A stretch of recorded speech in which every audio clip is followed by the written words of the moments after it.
நபி ஸல்லல்லாஹு அலைஹி வஸல்லம் அவருடைய நகம் வெட்டுதலின் சுன்னத்துகளை பற்றி முஃப்லிஹா அவர்கள் உரையாற்றுவார்கள்.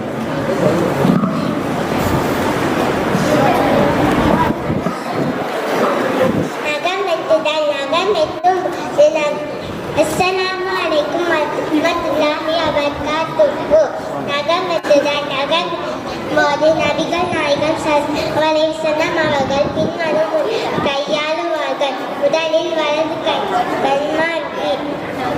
கையின் கல்மார்கள், பின் நடு விரல், மோதிர விரல், சுண்டு விரல், பின் இடது கையின் சுண்டு விரல், மோதிர விரல், நடு விரல், கைமா விரல், கட்டை, பின் இறுதியாக வலது கை கட்டை விரல்.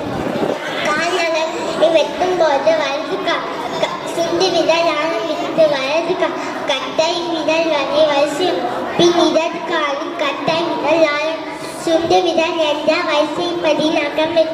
12 நாட்களுக்கு நகம் வெட்டுவார்கள். அஸ்ஸலாமு அலைக்கும் வரஹ்மத்துல்லாஹி வபரகாத்துஹு.